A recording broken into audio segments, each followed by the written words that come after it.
Hello everybody, I'm back today with another page in my Ancestry Journey book. I'm going to be using the beautiful 49th and Market Serenity kit. So I'm going to use some of these fussy cut elements from the back of the cover sheet that comes with the paper collection. So I'm going to go off camera and fussy cut a whole bunch of stuff from this sheet, and then we can come back and put the spreads together. We're going to do a back and front of a page today. I'm going to start with some of the scraps of paper that I have in this collection. When I am working in this book, I always take a peek at what papers I've already cut into. So for these pages, I knew I wanted to use this Serenity collection. Those beautiful browns and blues were perfect for the story I wanted to tell. And I think that I was able to get all of my cards cut from scraps and from that cut apart sheet that I showed you at the beginning. The pocket page that I'm doing today is 2 4x6 cards. And I'm going to be documenting some photos and information about my great-great-grandfather. His name was Ambrose. What a nice name, right? And I do actually have quite a few, for the time period we are talking here, I have quite a few photos of him. And so I chose a couple of my favorites, and I also have his obituary. He lived a very long time.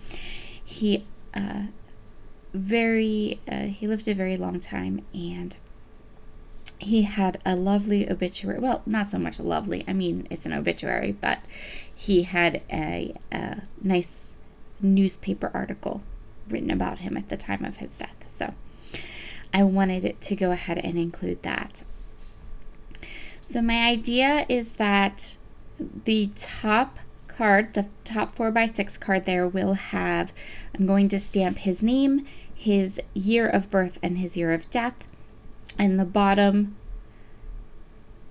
card will have that photo, and then I'm going to use that other piece of ledger paper just to use as a bullet point. I have a couple of things I want to write about him, things I discovered, things I learned as I was researching his vital records and things. This floral paper as my background for the bottom card is so pretty. I loved how it really set off the photo, and it's a little bit busy, so having it mostly covered and just having it kind of peek out around my photo, and the little journaling card added exactly what I wanted for this layout. And then I am going to go ahead and stamp on this top card. I am stamping using what is arguably my favorite brown ink color, which is Icing on the Cake from Catherine Pooler. I am using a discontinued stamp set. The stamp set is from Paper Person, and I think it was released maybe this past December, maybe even the December before. It is a really fun font. I use it quite a bit. It's one of my go-to fonts. And what I'm going to do is I'm going to start at the end of his name and stamp from the end of his name to the beginning of his name, because I didn't really care where his name started, but I knew where I wanted it to end. So I'm just going to stamp his name backwards. This stamp set doesn't have numbers on it, so I went back into my stamp stash and grabbed this font from Wild Whisper, and I'm going to use it to put his year of his birth and the year of his death. And my great-great-grandfather lived to be 92, which is actually how long my grandfather lived as well. So there's a little bit of trivia for you there. Now that I have all the important parts of these cards done, I can just add some light embellishing. I'm not going to add a lot to any of these cards. I think I'm going to add for the top one just a couple of these laser die cuts. I'm just adding 3 small blue butterflies. I love how these cards turned out. I really love how both the sides of this page we're going to do today turned out. I think they turned out really, really pretty and perfect. I couldn't have asked them to be better because this was exactly what I wanted when I was designing and putting them together. For the next page, I have cut 2 4x6 pieces of paper from one of the scraps that I was using. I have the top one is going to be the photograph, and then the bottom one is going to be the newspaper article when my great-great-grandfather died. And then I'm also going to create another little area for some embellishments beside that. One of the branding strips on one of the 12x12 pattern paper has this cute little family printed right on it already, and I thought that that was perfect to add as a little border across the bottom of the card. I'm adding a small light blue mat to my photograph just for a little bit of extra kind of layering onto my card. The top card is going to have quite a few little bits and pieces and layers tucked underneath and around the photo, and everything is getting inked up with the Vintage Photo Distress Oxide ink.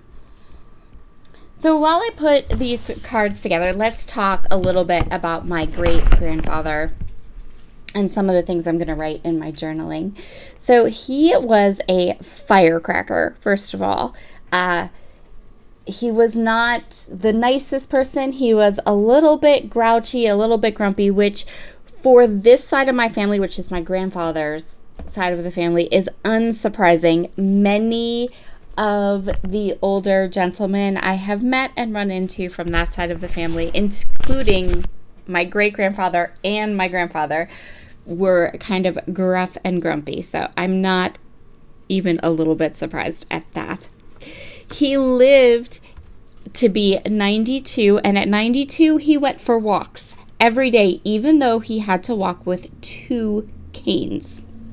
The story goes that every day my great-great-grandfather would go for a walk in front of his house, on the road in front of his house, which was a state highway.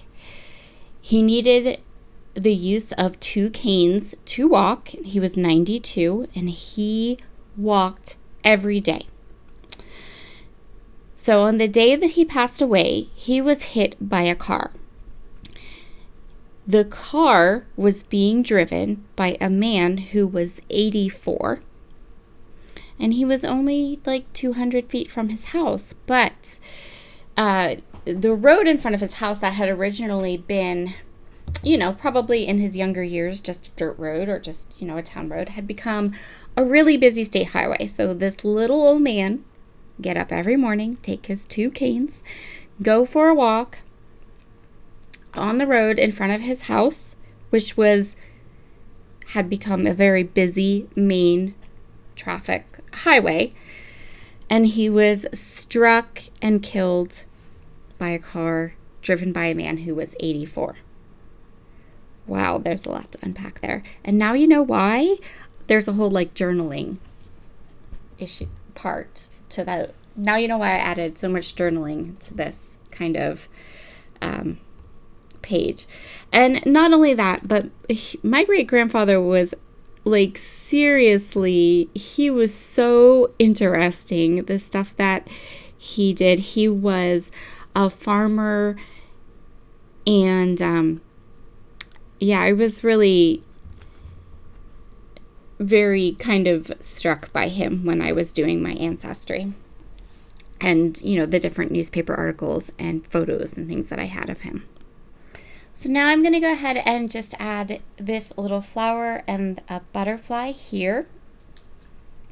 And that's where we're going to finish up these 2 pages about my great-great-grandfather. You will probably see a couple of 12 by 12 layouts about him as well, because as I said, he really liked to get photographs. From my grandfather's side of the family, most of my photographs are of him and of his wife and of his family, so that's fun. And I'm just giving you a little bit of a flip through here so you can kind of see where we still have pages we need to fill in, things we can add. We still have lots of room in this album, and I still have lots more stories to tell. I'm just kind of showing you some of those. And now I have them split up into 2, my mother's side of the family and my father's. Have a wonderful Tuesday, everybody, and I will see you back again very soon with some more layouts and cards and scrapbook pages. Talk to you all again very soon. Bye.